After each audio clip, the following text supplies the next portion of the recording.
Prime Minister Anthony Albanese addressed the National Press Club yesterday in Canberra, announcing the next generation of tradies with their new housing construction apprenticeship program for eligible apprentices of up to $10,000. Well, joining us live now is the Housing Industry Association's Managing Director, Jocelyn Martin. Jocelyn, thank you so much for joining us. This announcement certainly welcomed by many, and it is going to be 5 $2,000 incentive payments that will be staggered. What are your thoughts on it?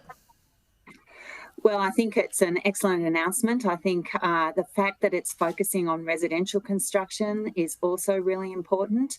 Often residential construction becomes a little bit of a poor relation to larger projects, infrastructure projects. And of course, the government have set a target of 1.2 million homes. So we need all the help that we can get and to support apprentices in this way means that we can do better to attract more young people into the trades, and also the way it's staggered, we can work to retain people better as well.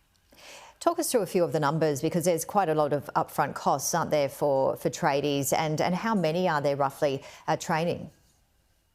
So the upfront costs for starting your trade, I suppose, in terms of I suppose a young person is looking at getting certain certificates and getting their car sorted, and then they have to pay a certain amount for their education as well.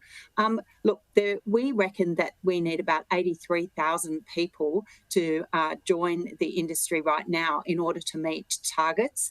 What we know at the moment is that apprentices, carpentry apprentices, electrical trades, plumbing and so forth, the dropout rate is also too high. It's up to 50%. And so we need to be able to retain young people into trades as well. And in terms of first home buyers, how much is that making an impact? So first home buyers obviously being counted out of the market to a certain extent, particularly in metropolitan areas like Sydney and Melbourne. It's just too expensive for them. And I suppose we need to look at every option for first home buyers. We need to look at the first home buyers guarantee that both the Coalition and the Labor Party have been working on. That has provided 200,000 places for first home buyers, but it doesn't really go far enough, and it's capped as well. So we need to look at options for people to access their super potentially, and put some limitations around that, of course, but that was also something that would help people to get that deposit for their first home. And we know we're in a housing crisis. What other things need to be implemented in this industry? Well, last year we only built 180,000 homes or so, and to reach the target of 1.2 million, we need to be building 240,000 homes. So we're falling well short on the supply side.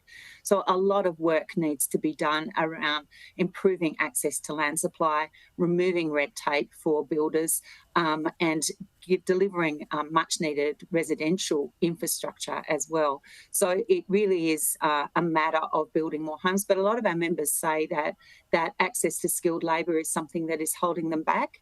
And so I guess that's why focusing on apprentices is one side of it. We need to look at skilled migration as well. And we also need to look at opportunities for mature age apprentices.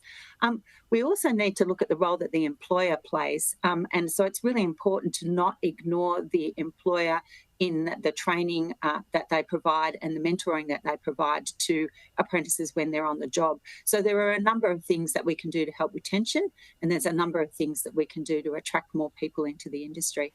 Housing Industry Association Managing Director Jocelyn Martin, thank you so much. Thank you.